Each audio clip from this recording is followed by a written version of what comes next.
The Art of War by Sunzi. Part 1. Laying Plans. Sunzi said, "The art of war is of vital importance to the state. It is a matter of life and death, a road either to safety or to ruin. Hence it is a subject of inquiry which can on no account be neglected. The art of war, then, is governed by 5 constant factors, to be taken into account in one's deliberations, when seeking to determine the conditions obtaining in the field. These are 1. The moral law, 2. Heaven, 3. Earth, 4. The commander, 5. Method and discipline. The moral law causes the people to be in complete accord with their ruler, so that they will follow him regardless of their lives, undismayed by any danger. Heaven signifies night and day, cold and heat, times and seasons. Earth comprises distances, great and small, danger and security, open ground and narrow passes, the chances of life and death. The commander stands for the virtues of wisdom, sincerity, benevolence, courage, and strictness. By method and discipline are to be understood the marshalling of the army in its proper subdivisions, the graduations of rank among the officers, the maintenance of roads by which supplies may reach the army, and the control of military expenditure. These 5 heads should be familiar to every general. He who knows them will be victorious. He who knows them not will fail. Therefore, in your deliberations, when seeking to determine the military conditions, let them be made the basis of a comparison in this wise. 1. Which of the 2 sovereigns is imbued with the moral law? 2. Which of the 2 generals has most ability? 3. With whom lie the advantages derived from heaven and earth? 4. On which side is discipline most rigorously enforced? 5. Which army is stronger? 6. On which side are officers and men more highly trained? 7. In which army is there the greater constancy both in reward and punishment? By means of these 7 considerations I can forecast victory or defeat. The general that hearkens to my counsel and acts upon it will conquer. Let such a one be retained in command. The general that hearkens not to my counsel nor acts upon it will suffer defeat. Let such a one be dismissed. While heeding the profit of my counsel, avail yourself also of any helpful circumstances over and beyond the ordinary rules. According as circumstances are favorable, one should modify one's plans. All warfare is based on deception. Hence, when able to attack, we must seem unable. When using our forces, we must seem inactive. When we are near, we must make the enemy believe we are far away. When far away, we must make him believe we are near. Hold out baits to entice the enemy. Feign disorder and crush him. If he is secure at all points, be prepared for him. If he is in superior strength, evade him. If your opponent is of choleric temper, seek to irritate him. Pretend to be weak, that he may grow arrogant. If he is taking his ease, give him no rest. If his forces are united, separate them. Attack him where he is unprepared. Appear where you are not expected. These military devices, leading to victory, must not be divulged beforehand. Now the general who wins a battle makes many calculations in his temple ere the battle is fought. The general who loses a battle makes but few calculations beforehand. Thus do many calculations lead to victory, and few calculations to defeat. How much more no calculation at all? It is by attention to this point that I can foresee who is likely to win or lose. End of Part 1. Part 2. Waging War. Sunzi said, "In the operations of war, where there are in the field 1,000 swift chariots, as many heavy chariots, and 100,000 mail-clad soldiers, with provisions enough to carry them 1,000 li, the expenditure at home and at the front, including entertainment of guests, small items such as glue and paint, and sums spent on chariots and armour, will reach the total of 1,000 ounces of silver per day. Such is the cost of raising an army of 100,000 men. When you engage in actual fighting, if victory is long in coming, then men's weapons will grow dull and their ardour will be damped. If you lay siege to a town, you will exhaust your strength. Again, if the campaign is protracted, the resources of the state will not be equal to the strain. Now, when your weapons are dulled, your ardour damped, your strength exhausted, and your treasure spent, other chieftains will spring up to take advantage of your extremity. Then no man, however wise, will be able to avert the consequences that must ensue. Thus, though we have heard of stupid haste in war, cleverness has never been seen associated with long delays. There is no instance of a country having benefited from prolonged warfare. It is only one who is thoroughly acquainted with the evils of war that can thoroughly understand the profitable way of carrying it on. The skilful soldier does not raise a second levy. Neither are his supply wagons loaded more than twice. Bring war material with you from home, but forage on the enemy. Thus the army will have food enough for its needs. Poverty of the state exchequer causes an army to be maintained by contributions from a distance. Contributing to maintain an army at a distance causes the people to be impoverished. On the other hand, the proximity of an army causes prices to go up, and high prices cause the people's substance to be drained away. When their substance is drained away, the peasantry will be afflicted by heavy exactions. With this loss of substance and exhaustion of strength, the homes of the people will be stripped bare, and 3/10 of their income will be dissipated, while government expenses for broken chariots, worn-out horses, breastplates and helmets, bows and arrows, spears and shields, protective mantles, draught oxen, and heavy wagons will amount to 4/10 of its total revenue. Hence, a wise general makes a point of foraging on the enemy. 1 cartload of the enemy's provisions is equivalent to 20 of one's own, and likewise a single picul of his provender is equivalent to 20 from one's own store. Now, in order to kill the enemy, our men must be roused to anger. That there may be advantage from defeating the enemy, they must have their rewards. Therefore, in chariot fighting, when 10 or more chariots have been taken, those should be rewarded who took the first. Our own flags should be substituted for those of the enemy, and their chariots mingled and used in conjunction with ours. The captured soldiers should be kindly treated and kept. This is called using the conquered foe to augment one's own strength. In war, then, let your great object be victory, not lengthy campaigns. Thus it may be known that the leader of armies is the arbiter of the people's fate, the man on whom it depends whether the nation shall be in peace or in peril. End of Part 2. Sunzi said, "In the practical art of war, the best thing of all is to take the enemy's country whole and intact. To shatter and destroy it is not so good. So, too, it is better to recapture an army entire than to destroy it, to capture a regiment, a detachment, or a company entire than to destroy them. Hence, to fight and conquer in all your battles is not supreme excellence. Supreme excellence consists in breaking the enemy's resistance without fighting. Thus, the highest form of generalship is to balk the enemy's plans. The next best is to prevent the junction of the enemy's forces. The next in order is to attack the enemy's army in the field. And the worst policy of all is to besiege walled cities. The rule is, not to besiege walled cities if it can possibly be avoided. The preparation of mantlets, movable shelters, and various implements of war will take up 3 whole months, and the piling up of mounds against the walls will take 3 months more.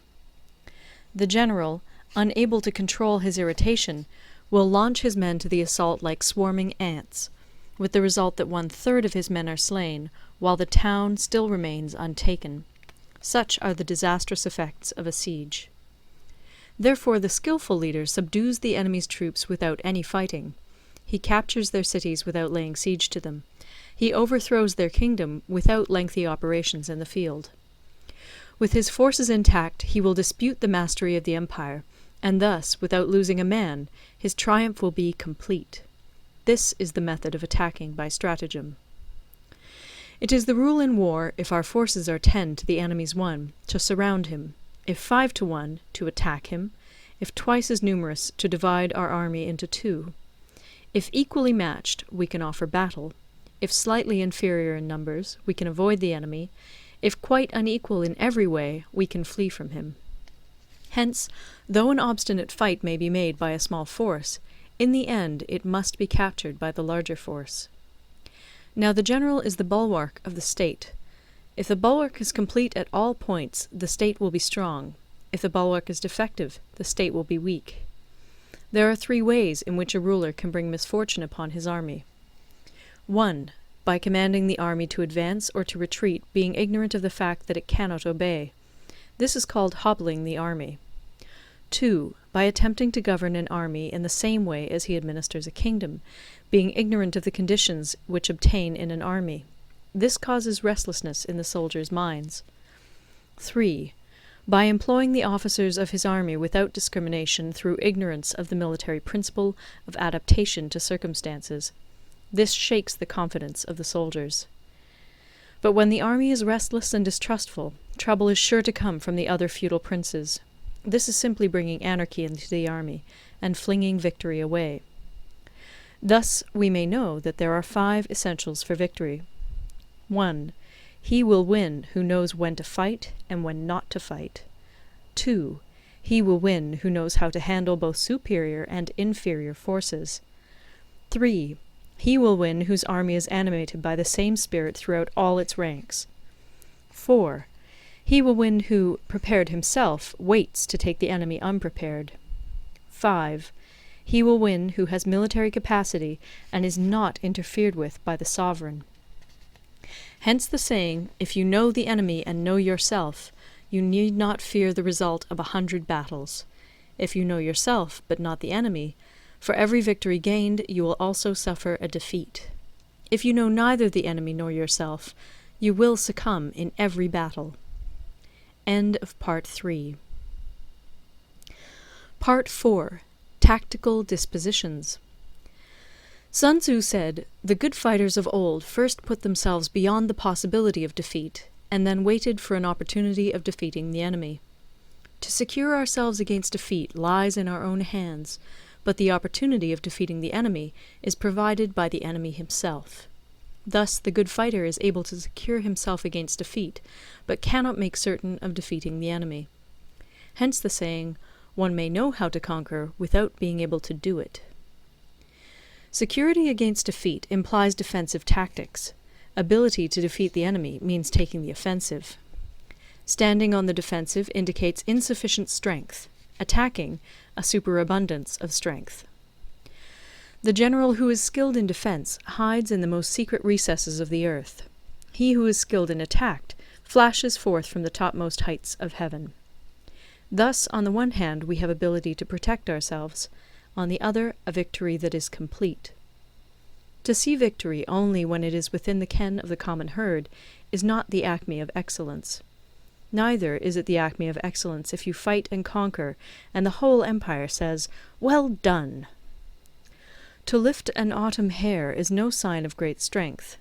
To see the sun and moon is no sign of sharp sight. To hear the noise of thunder is no sign of a quick ear. What the ancients called a clever fighter is one who not only wins, but excels in winning with ease. Hence his victories bring him neither reputation for wisdom nor credit for courage. He wins his battles by making no mistakes. Making no mistakes is what establishes the certainty of victory, for it means conquering an enemy that is already defeated. Hence the skillful fighter puts himself into a position which makes defeat impossible, and does not miss the moment for defeating the enemy. Thus it is that in war the victorious strategist only seeks battle after the victory has been won, whereas he who is destined to defeat first fights and afterwards looks for victory. The consummate leader cultivates the moral law and strictly adheres to method and discipline. Thus it is in his power to control success. In respect of military method we have, firstly, measurement, secondly, estimation of quantity, thirdly, calculation, fourthly, balancing of chances, fifthly, victory. Measurement owes its existence to earth, estimation of quantity to measurement, calculation to estimation of quantity, balancing of chances to calculation, and victory to balancing of chances. A victorious army opposed to a routed one is as a pound's weight placed in the scale against a single grain. The onrush of a conquering force is like the bursting of pent-up waters into a chasm 1,000 fathoms deep. Sunzi said, "The control of a large force is the same principle as the control of a few men. It is merely a question of dividing up their numbers. Fighting with a large army under your command is nowise different from fighting with a small one. It is merely a question of instituting signs and signals. To ensure that your whole host may withstand the brunt of the enemy's attack and remain unshaken, this is effected by maneuvers direct and indirect. That the impact of your army may be like a grindstone dashed against an egg, this is effected by the science of weak points and strong. In all fighting, the direct method may be used for joining battle, but indirect methods will be needed in order to secure victory. Indirect tactics, efficiently applied, are inexhaustible as heaven and earth, unending as the flow of rivers and streams. Like the sun and moon, they end but to begin anew. Like the 4 seasons, they pass away to return once more. There are not more than 5 musical notes, yet the combinations of these 5 give rise to more melodies than can ever be heard. There are not more than 5 primary colors, blue, yellow, red, white, and black, yet in combination they produce more hues than can ever be seen. There are not more than 5 cardinal tastes, sour, acrid, salt, sweet, bitter, yet combinations of them yield more flavors than can ever be tasted. In battle there are not more than 2 methods of attack, the direct and the indirect, yet these 2 in combination give rise to an endless series of maneuvers. The direct and the indirect lead on to each other in turn. It is like moving in a circle, you never come to an end. Who can exhaust the possibilities of their combination? The onset of troops is like the rush of a torrent which will even roll stones along in its course. The quality of decision is like the well-timed swoop of a falcon, which enables it to strike and destroy its victim. Therefore, the good fighter will be terrible in his onset and prompt in his decision. Energy may be likened to the bending of a crossbow, decision to the releasing of a trigger. Amid the turmoil and tumult of battle, there may be seeming disorder, and yet no real disorder at all. Amid confusion and chaos, your array may be without head or tail, yet it will be proof against defeat. Simulated disorder postulates perfect discipline. Simulated fear postulates courage. Simulated weakness postulates strength. Hiding order beneath the cloak of disorder is simply a question of subdivision. Concealing courage under the show of timidity presupposes a fund of latent energy. Masking strength with weakness is to be effected by tactical dispositions. Thus, one who is skillful at keeping the enemy on the move maintains deceitful appearances, according to which the enemy will act. He sacrifices something that the enemy may snatch at it. By holding out baits, he keeps him on the march. Then, with a body of picked men, he lies in wait for him. The clever combatant looks to the effect of combined energy, and does not require too much from individuals. Hence his ability to pick out the right men and utilize combined energy. When he utilizes combined energy, his fighting men become as it were like unto rolling logs or stones, for it is the nature of a log or stone to remain motionless on level ground, and to move when on a slope. If four-cornered, to come to a standstill, but if round-shaped, to go rolling down.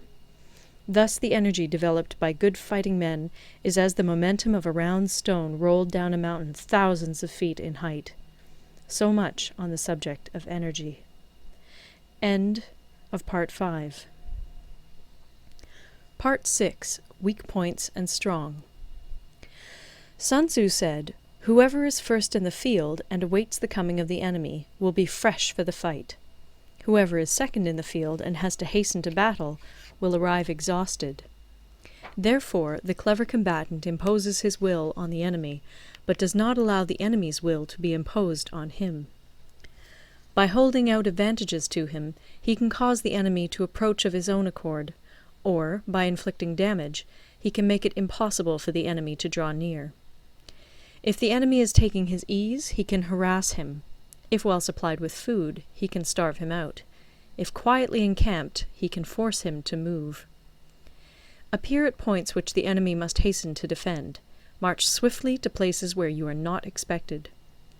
An army may march great distances without distress if it marches through country where the enemy is not.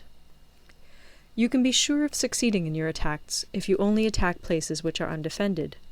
You can ensure the safety of your defense if you only hold positions that cannot be attacked.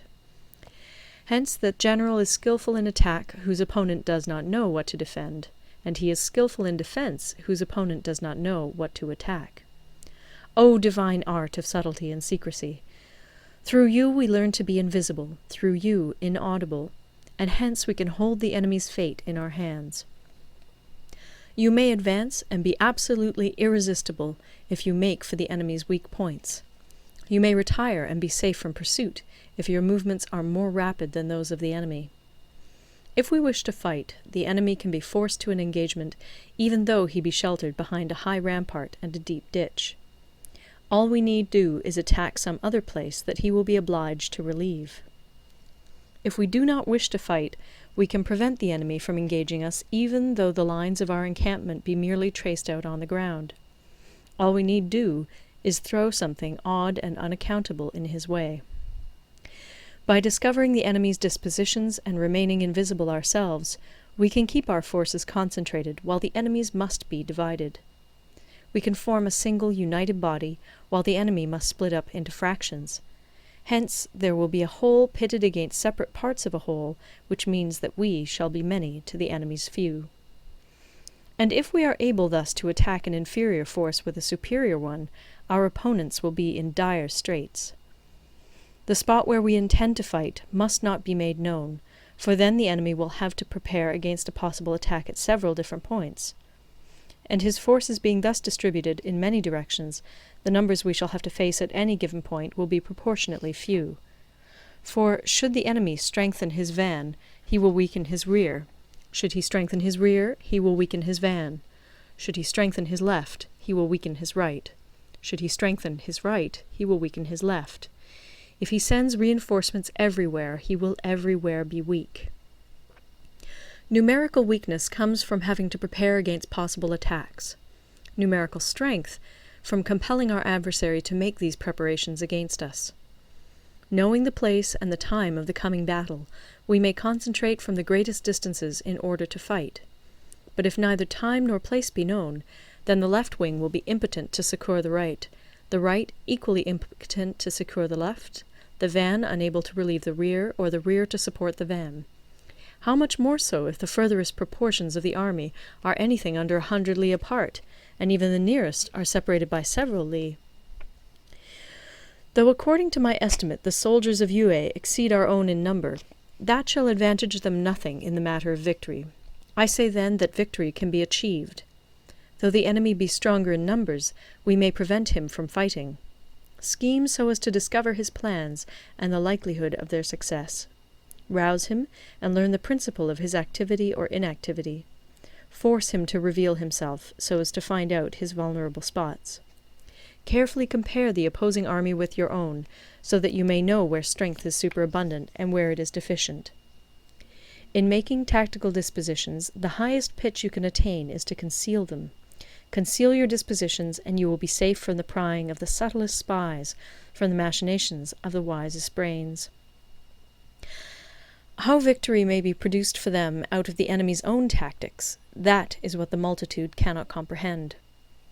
All men can see the tactics whereby I conquer, but what none can see is the strategy out of which victory is evolved. Do not repeat the tactics which have gained you one victory, but let your methods be regulated by the infinite variety of circumstances. Military tactics are like unto water, for water in its natural course runs away from high places and hastens downwards.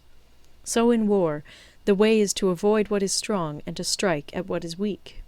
Water shapes its course according to the nature of the ground over which it flows. The soldier works out his victory in relation to the foe whom he is facing. Therefore, just as water retains no constant shape, in warfare there are no constant conditions. He who can modify his tactics in relation to his opponent and thereby succeed in winning may be called a heaven-born captain. The 5 elements, water, fire, wood, metal, earth, are not always equally predominant. The 4 seasons make way for each other in turn. There are short days and long. The moon has its periods of waning and waxing. Sunzi said, "In war, the general receives his commands from the sovereign. Having collected an army and concentrated his forces, he must blend and harmonize the different elements thereof before pitching his camp. After that comes tactical maneuvering, than which there is nothing more difficult. The difficulty of tactical maneuvering consists in turning the devious into the direct, and misfortune into gain. Thus, to take a long and circuitous route, after enticing the enemy out of the way, and those starting after him, to contrive to reach the goal before him, shows knowledge of the artifice of deviation. Maneuvering with an army is advantageous, with an undisciplined multitude most dangerous. If you set a fully equipped army in march in order to snatch an advantage, the chances are that you will be too late. On the other hand, to detach a flying column for the purpose involves the sacrifice of its baggage and stores.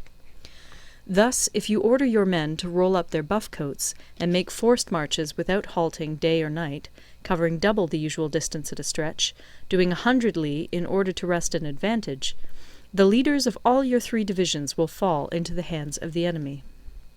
The stronger men will be in front, the jaded ones will fall behind, and on this plan only 1/10 of your army will reach its destination.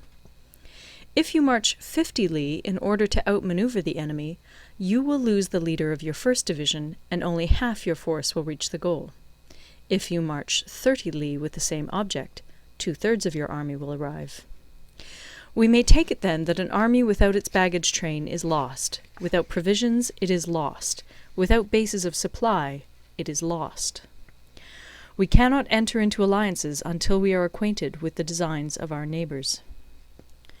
We are not fit to lead an army on the march unless we are familiar with the face of the country, its mountains and forests, its pitfalls and precipices, its marshes and swamps.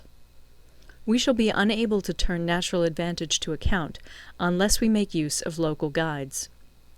In war, practice dissimulation and you will succeed.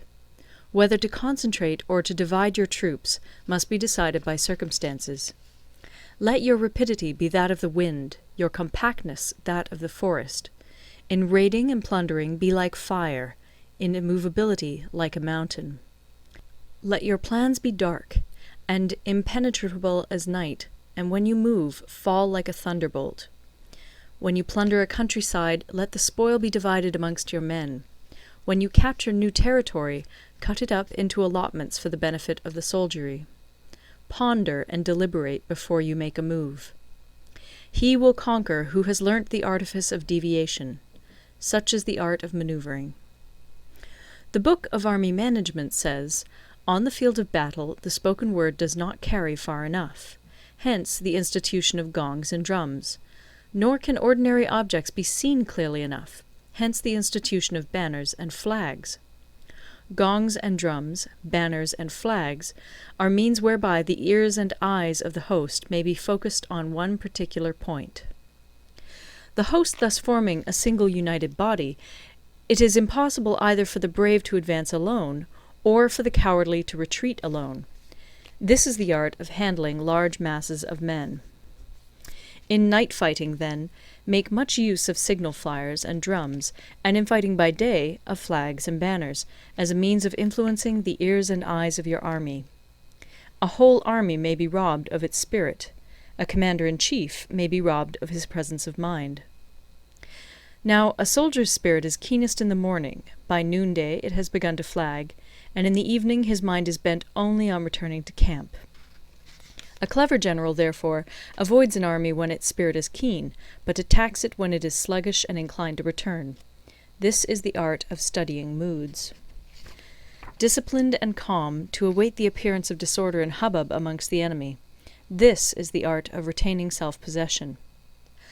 To be near the goal while the enemy is still far from it, to wait at ease while the enemy is toiling and struggling, to be well fed while the enemy is famished.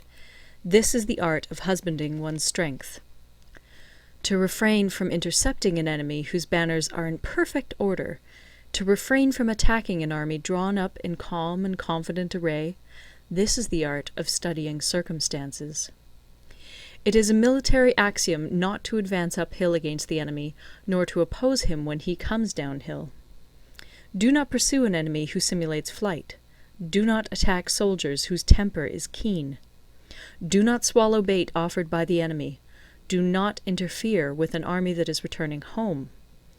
When you surround an army, leave an outlet free. Do not press a desperate foe too hard. Such is the art of warfare. End of Part 7. Part 8. Variation in Tactics. Sunzi said, "In war, the general receives his commands from the sovereign, collects his army, and concentrates his forces. When in difficult country, do not encamp. In country where high roads intersect, join hands with your allies. Do not linger in dangerously isolated positions. In hemmed-in situations, you must resort to stratagem. In desperate position, you must fight. There are roads which must not be followed, armies which must not be attacked, towns which must not be besieged, positions which must not be contested, commands of the sovereign which must not be obeyed. The general who thoroughly understands the advantages that accompany variation of tactics knows how to handle his troops. The general who does not understand these may be well acquainted with the configuration of the country, yet he will not be able to turn his knowledge to practical account. So, the student of war who is unversed in the art of war of varying his plans, even though he be acquainted with the 5 advantages, will fail to make the best use of his men. Hence, in the wise leader's plans, considerations of advantage and of disadvantage will be blended together. If our expectation of advantage be tempered in this way, we may succeed in accomplishing the essential part of our schemes. If, on the other hand, in the midst of difficulties we are always ready to seize an advantage, we may extricate ourselves from misfortune. Reduce the hostile chiefs by inflicting damage on them, and make trouble for them, and keep them constantly engaged. Hold out specious allurements, and make them rush to any given point. The art of war teaches us to rely not on the likelihood of the enemy's not coming, but on our own readiness to receive him, not on the chance of his not attacking, but rather on the fact that we have made our position unassailable. There are 5 dangerous faults which may affect a general. 1. Recklessness, which leads to destruction. 2. Cowardice, which leads to capture. 3. A hasty temper, which can be provoked by insults. 4. A delicacy of honour, which is sensitive to shame. 5. Over-solicitude for his men, which exposes him to worry and trouble.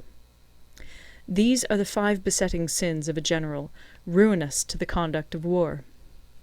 When an army is overthrown and its leader slain, the cause will surely be found among these 5 dangerous faults. Sunzi said, "We come now to the question of encamping the army, and observing signs of the enemy. Pass quickly over mountains, and keep in the neighbourhood of valleys. Camp in high places, facing the sun. Do not climb heights in order to fight." So much for mountain warfare. After crossing a river, you should get far away from it. When an invading force crosses a river in its onward march, do not advance to meet it in midstream. It will be best to let half the army get across, and then deliver your attack. If you are anxious to fight, you should not go to meet the invader near a river which he has to cross. Moor your craft higher up than the enemy, and facing the sun. Do not move upstream to meet the enemy. So much for river warfare. In crossing salt marshes, your sole concern should be to get over them quickly, without any delay. If forced to fight in a salt marsh, you should have water and grass near you, and get your back to a clump of trees. So much for operations in salt marshes. In dry, level country, take up an easily accessible position with rising ground to your right and on your rear, so that the danger may be in front and safety lie behind. So much for campaigning in flat country. These are the 4 useful branches of military knowledge which enabled the Yellow Emperor to vanquish 4 several sovereigns. All armies prefer high ground to low, and sunny places to dark. If you are careful of your men and camp on hard ground, the army will be free from disease of every kind, and this will spell victory. When you come to a hill or a bank, occupy the sunny side, with the slope on your right rear. Thus you will at once act for the benefit of your soldiers, and utilize the natural advantages of the ground. When, in consequence of heavy rains up country, a river which you wish to ford is swollen and flecked with foam, you must wait until it subsides. Country in which there are precipitous cliffs with torrents running between, deep natural hollows, confined places, tangled thickets, quagmires, and crevasses, should be left with all possible speed and not approached. While we keep away from such places, we should get the enemy to approach them. While we face them, we should let the enemy have them on his rear. If in the neighbourhood of your camp there should be any hilly country, ponds surrounded by aquatic grass, hollow basins filled with reeds, or woods with thick undergrowth, they must be carefully routed out and searched, for these are places where men in ambush or insidious spies are likely to be lurking.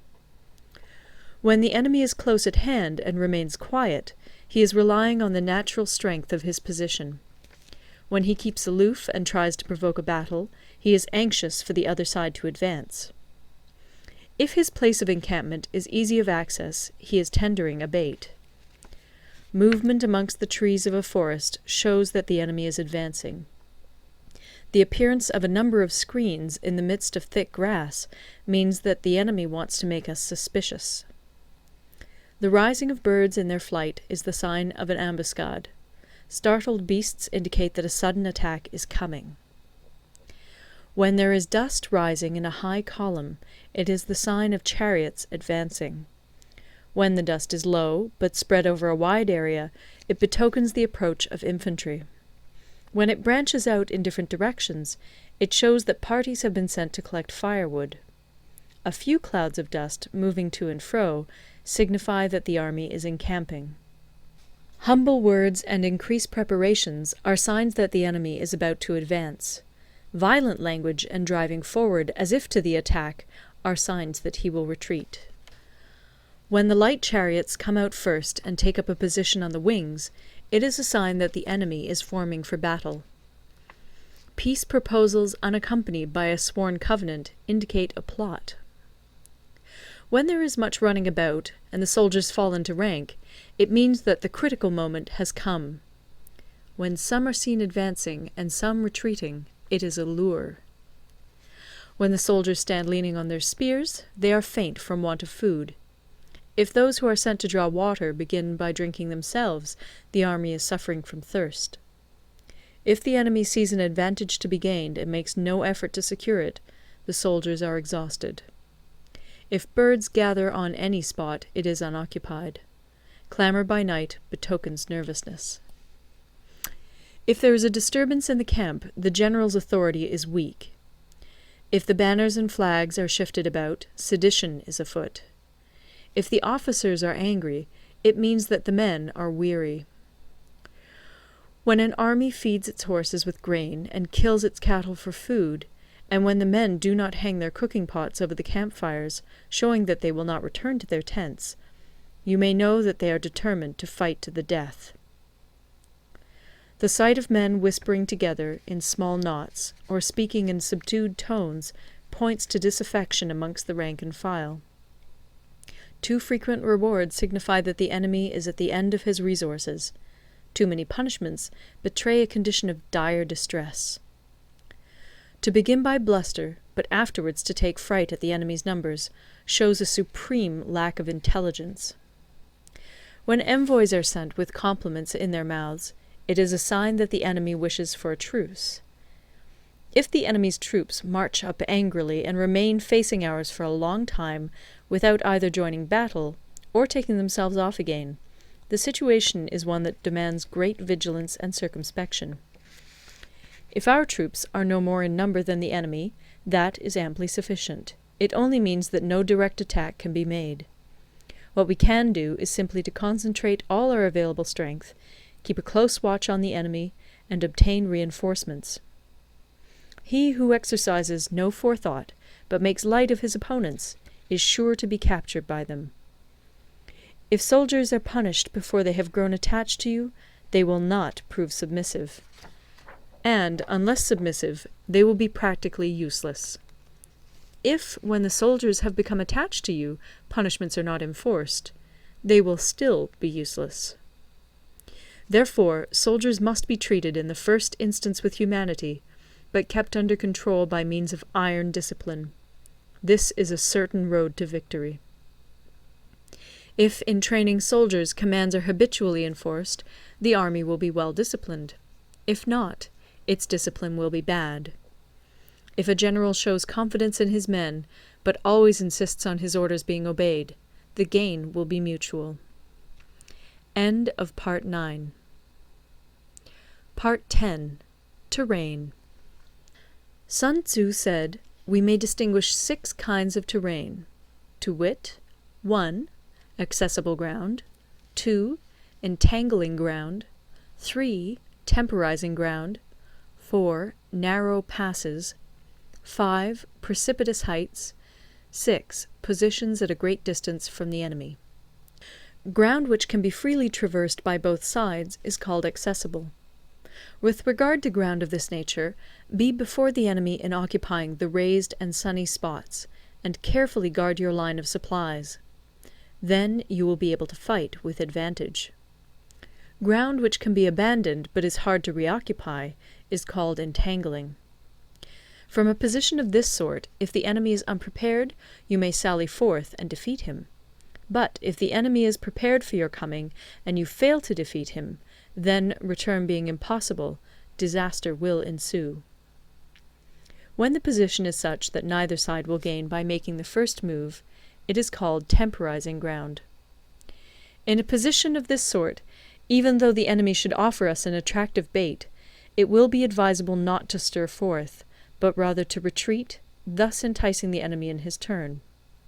Then, when part of his army has come out, we may deliver our attack with advantage. With regard to narrow passes, if you can occupy them first, let them be strongly garrisoned and await the advent of the enemy. Should the army forestall you in occupying a pass, do not go after him if the pass is fully garrisoned, but only if it is weakly garrisoned. With regard to precipitous heights, if you are beforehand with your adversary, you should occupy the raised and sunny spots, and there wait for him to come up. If the enemy has occupied them before you, do not follow him, but retreat, and try to entice him away. If you are situated at a great distance from the enemy, and the strength of the two armies is equal, it is not easy to provoke a battle, and fighting will be to your disadvantage. These 6 are the principles connected with earth. The general who's attained a responsible post must be careful to study them. Now, an army is exposed to 6 several calamities, not arising from natural causes, but from faults for which the general is responsible. These are 1. Flight, 2. Insubordination, 3. Collapse, 4. Ruin, 5. Disorganization, 6. Rout. Other conditions being equal, if one force is hurled against another 10 times its size, the result will be the flight of the former. When the common soldiers are too strong and their officers too weak, the result is insubordination. When the officers are too strong and the common soldiers too weak, the result is collapse. When the higher officers are angry and insubordinate, and on meeting the enemy give battle on their own account from a feeling of resentment, before the commander-in-chief can tell whether or not he is in a position to fight, the result is ruin. When the general is weak and without authority, when his orders are not clear and distinct, when there are no fixed duties assigned to officers and men, and the ranks are formed in a slovenly, haphazard manner, the result is utter disorganization. When a general, unable to estimate the enemy's strength, allows an inferior force to engage a larger one, or hurls a weak detachment against a powerful one, and neglects to place picked soldiers in the front rank, the result must be rout. These are 6 ways of courting defeat, which must be carefully noted by the general who has attained a responsible post. The natural formation of the country is the soldier's best ally, but a power of estimating the adversary, of controlling the forces of victory, and of shrewdly calculating difficulties, dangers, and distances, constitutes the test of a great general. He who knows these things, and in fighting puts his knowledge into practice, will win his battles. He who knows them not, nor practices them, will surely be defeated. If fighting is sure to result in victory, then you must fight, even though the ruler forbid it. If fighting will not result in victory, then you must not fight even at the ruler's bidding. The general who advances without coveting fame, and retreats without fearing disgrace, whose only thought is to protect his country and do good service for his sovereign, is the jewel of the kingdom. Regard your soldiers as your children, and they will follow you into the deepest valleys. Look upon them as your own beloved sons, and they will stand by you even unto death. If, however, you are indulgent, but unable to make your authority felt, kind-hearted, but unable to enforce your commands, and incapable, moreover, of quelling disorder, then your soldiers must be likened to spoilt children. They are useless for any practical purpose. If we know that our own men are in a condition to attack, but are unaware that the enemy is not open to attack, we have gone only half-way towards victory. If we know that the enemy is open to attack, but are unaware that our own men are not in a condition to attack, we have gone only half-way towards victory. If we know that the enemy is open to attack, and also know that our men are in a condition to attack, but are unaware that the nature of the ground makes fighting impracticable, we have still only gone half-way towards victory. Hence the experienced soldier, once in motion, is never bewildered. Once he has broken camp, he is never at a loss. Hence the saying, "If you know the enemy and know yourself, your victory will not stand in doubt. If you know heaven and know earth, you may make your victory complete." Sunzi said, "The art of war recognizes 9 varieties of ground. 1. Dispersive ground. 2. Facile ground. 3. Contentious ground. 4. Open ground. 5. Ground of intersecting highways. 6. Serious ground. 7. Difficult ground. 8. Hemmed-in ground. 9. Desperate ground. When a chieftain is fighting in his own territory, it is dispersive ground. When he has penetrated into hostile territory, but to no great distance, it is facile ground. Ground the possession of which imports great advantage to either side is contentious ground. Ground on which each side has liberty of movement is open ground. Ground which forms the key to 3 contiguous states, so that he who occupies it first has most of the empire at his command, is a ground of intersecting highways. When an army has penetrated into the heart of a hostile country, leaving a number of fortified cities in its rear, it is serious ground. Mountain forests, rugged steeps, marshes, and fens, all country that is hard to traverse, this is difficult ground. Ground which is reached through narrow gorges, and from which we can only retire by tortuous paths, so that a small number of the enemy would suffice to crush a large body of our men, this is hemmed-in ground. Ground on which we can only be saved from destruction by fighting without delay is desperate ground. On dispersive ground, therefore, fight not. On facile ground, halt not. On contentious ground, attack not. On open ground, do not try to block the enemy's way. On the ground of intersecting highways, join hands with your allies. On serious ground, gather in plunder. In difficult ground, keep steadily on the march. On hemmed-in ground, resort to stratagem. On desperate ground, fight. Those who were called skilful leaders of old knew how to drive a wedge between the enemy's front and rear, to prevent cooperation between his large and small divisions, to hinder the good troops from rescuing the bad, the officers from rallying their men. When the enemy's men were united, they managed to keep them in disorder. When it was to their advantage, they made a forward move. When otherwise, they stopped still. If asked how to cope with a great host of the enemy in orderly array, and on the point of marching to the attack, I should say, begin by seizing something which your opponent holds dear. Then he will be amenable to your will. Rapidity is the essence of war. Take advantage of the enemy's unreadiness. Make your way by unexpected routes, and attack unguarded spots. The following are the principles to be observed by an invading force. The further you penetrate into a country, the greater will be the solidarity of your troops, and thus the defenders will not prevail against you. Make forays in fertile country in order to supply your army with food. Carefully study the well-being of your men, and do not overtax them. Concentrate your energy and hoard your strength.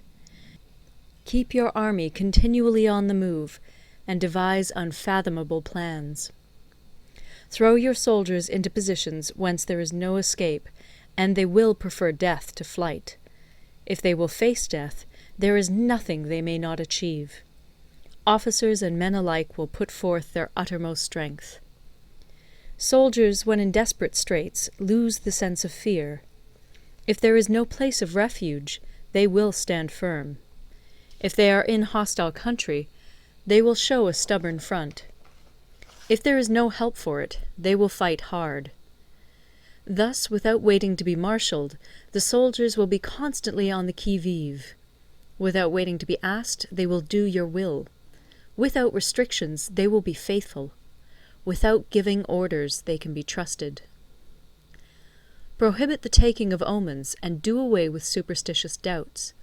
Then, until death itself comes, no calamity need be feared. If our soldiers are not overburdened with money, it is not because they have a distaste for riches. If their lives are not unduly long, it is not because they are disinclined to longevity. On the day they are ordered out to battle, your soldiers may weep, those sitting up bedewing their garments, and those lying down, letting the tears run down their cheeks. But let them once be brought to bay, and they will display the courage of a Chu or a Kui.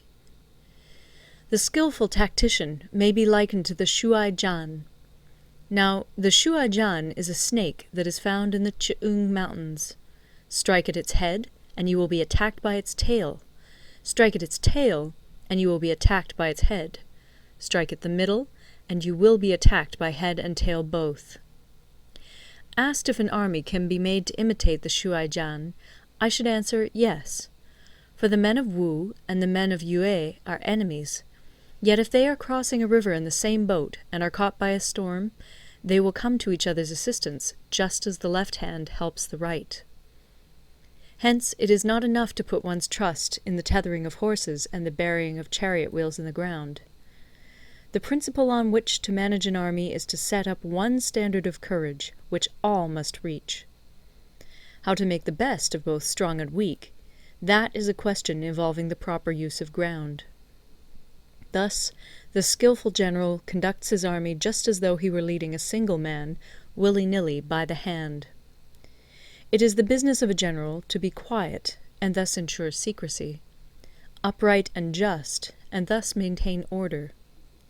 He must be able to mystify his officers and men by false reports and appearances, and thus keep them in total ignorance. By altering his arrangements and changing his plans, he keeps the enemy without definite knowledge. By shifting his camp and taking circuitous routes, he prevents the enemy from anticipating his purpose. At the critical moment, the leader of an army acts like one who has climbed up a height and then kicks away the ladder behind him. He carries his men deep into hostile territory before he shows his hand. He burns his boats and breaks his cooking pots.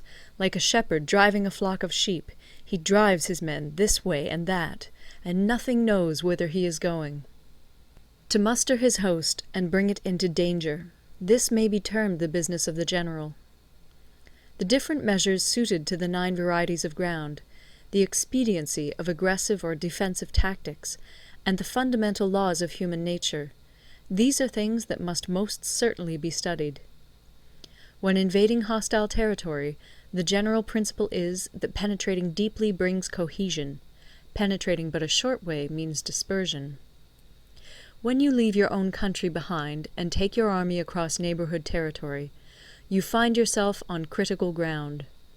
When there are means of communication on all four sides, the ground is one of intersecting highways. When you penetrate deeply into a country, it is serious ground. When you penetrate but a little way, it is facile ground. When you have the enemy's strongholds on your rear and narrow passes in front, it is hemmed-in ground. When there is no place of refuge at all, it is desperate ground. Therefore, on dispersive ground I would inspire my men with unity of purpose.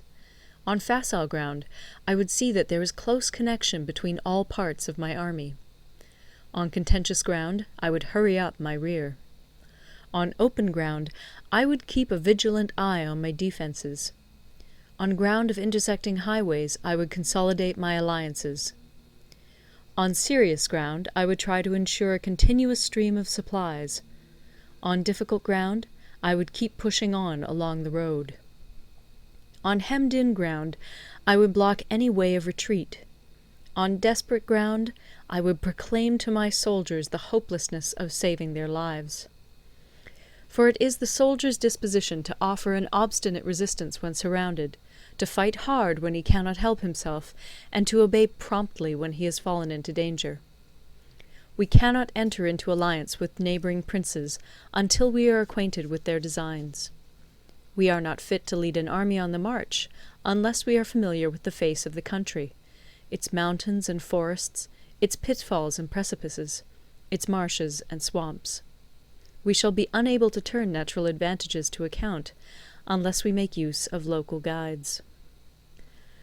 To be ignored of any one of the following 4 or 5 principles does not befit a warlike prince.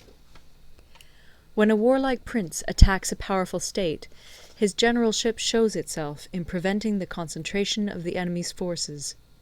He overawes his opponents, and their allies are prevented from joining against him. Hence he does not strive to ally himself with all and sundry, nor does he foster the power of other states. He carries out his own secret designs, keeping his antagonists in awe. Thus he is able to capture their cities and overthrow their kingdoms. Bestow rewards without regard to rule, issue orders without regard to previous arrangements, and you will be able to handle a whole army as though you had to do with but a single man. Confront your soldiers with the deed itself. Never let them know your design.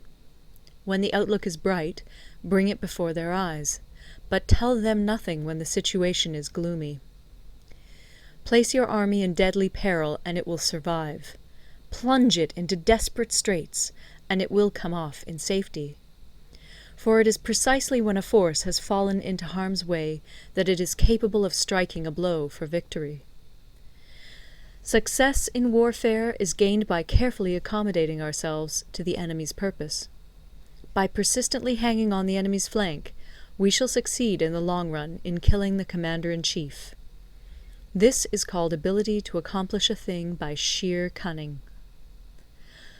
On the day that you take up your command, block the frontier passes, destroy the official tallies, and stop the passage of all emissaries. Be stern in the council chamber, so that you may control the situation. If the enemy leaves the door open, you must rush in. Forestall your opponent by seizing what he holds dear, and subtly contrive to time his arrival on the ground. Walk in the path defined by rule, and accommodate yourself to the enemy until you can fight a decisive battle. At first, then, exhibit the coyness of a maiden, until the enemy gives you an opening. Afterwards, emulate the rapidity of a running hare, and it will be too late for the enemy to oppose you. Sunzi said, "There are 5 ways of attacking with fire. The first is to burn soldiers in their camp. The second is to burn stores. The third is to burn baggage trains. The fourth is to burn arsenals and magazines. The fifth is to hurl dropping fire amongst the enemy. In order to carry out an attack, we must have means available. The material for raising fire should always be kept in readiness. There is a proper season for making attacks with fire, and special days for starting a conflagration. The proper season is when the weather is very dry. The special days are those when the moon is in the constellations of the Sieve, the Wall, the Wing, or the Crossbar, for these 4 are all days of rising wind. In attacking with fire, one should be prepared to meet 5 possible developments. 1. When fire breaks out inside to enemy's camp, respond at once with an attack from without. 2. If there is an outbreak of fire, but the enemy's soldiers remain quiet, bide your time and do not attack. 3. When the force of the flames has reached its height, follow it up with an attack, if that is practicable. If not, stay where you are. 4. If it is possible to make an assault with fire from without, do not wait for it to break out within, but deliver your attack at a favorable moment. 5. When you start a fire, be to windward of it. Do not attack from the leeward. A wind that rises in the daytime lasts long, but a night breeze soon falls. In every army, the 5 developments connected with fire must be known, the movements of the stars calculated, and a watch kept for the proper days. Hence, those who use fire as an aid to the attack show intelligence. Those who use water as an aid to the attack gain an accession of strength. By means of water, an enemy may be intercepted, but not robbed of all his belongings. Unhappy is the fate of one who tries to win his battles and succeed in his attacks without cultivating the spirit of enterprise, for the result is a waste of time and general stagnation. Hence the saying, the enlightened ruler lays his plans well ahead. The good general cultivates his resources. Move not unless you see an advantage. Use not your troops unless there is something to be gained. Fight not unless the position is critical. No ruler should put troops into the field merely to gratify his own spleen. No general should fight a battle simply out of pique. If it is to your advantage, make a forward move. If not, stay where you are. Anger may in time change to gladness. Vexation may be succeeded by content. But a kingdom that has once been destroyed can never come again into being, nor can the dead ever be brought back to life. Hence the enlightened ruler is heedful, and the good general full of caution. This is the way to keep a country at peace and an army intact. End of Part 12. Part 13. The Use of Spies. Sunzi said, raising a host of 100,000 men and marching them great distances entails heavy loss on the people and a drain on the resources of the state. The daily expenditure will amount to 1,000 ounces of silver. There will be commotion at home and abroad, and men will drop down exhausted on the highways. As many as 700,000 families will be impeded in their labor. Hostile armies may feast each other for years, striving for the victory which is decided in a single day. This being so, to remain in ignorance of the enemy's condition simply because one grudges the outlay of 100 ounces of silver in honours and emoluments is the height of inhumanity. One who acts thus is no leader of men, no present help to his sovereign, no master of victory. Thus, what enables the wise sovereign and the good general to strike and conquer and achieve things beyond the reach of ordinary men is foreknowledge. Now, this foreknowledge cannot be elicited from spirits. It cannot be obtained inductively from experience, nor by any deductive calculation. Knowledge of the enemy's dispositions can only be obtained from other men.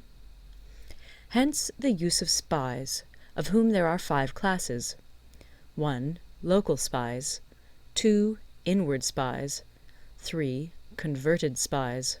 4. Doomed spies. 5. Surviving spies. When these 5 kinds of spy are all at work, none can discover the secret system. This is called divine manipulation of the threads. It is the sovereign's most precious faculty. Having local spies means employing the services of the inhabitants of a district. Having inward spies, making use of officials of the enemy. Having converted spies, getting hold of the enemy's spies and using them for our own purposes.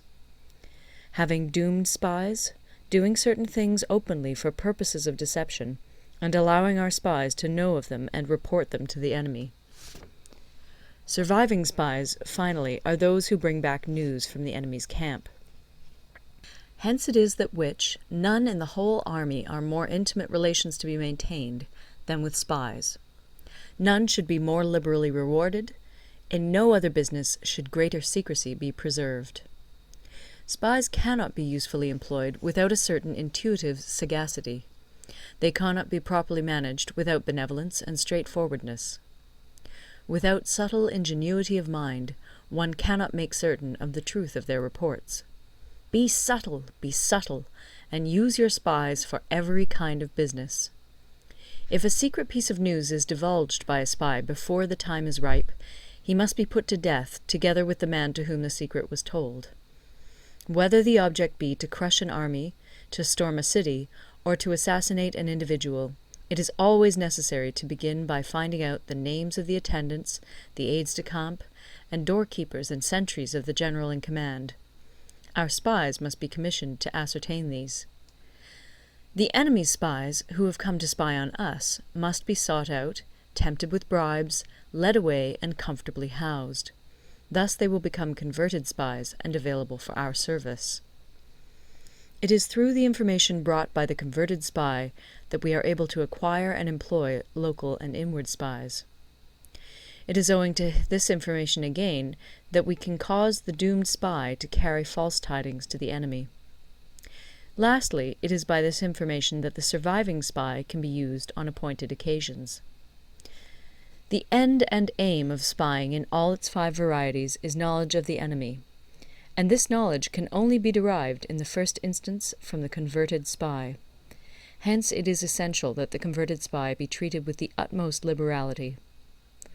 Of old, the rise of the Yin dynasty was due to Yi Qi, who had served under the Xia. Likewise, the rise of the Chu dynasty was due to Liu Ya, who had served under the Yin.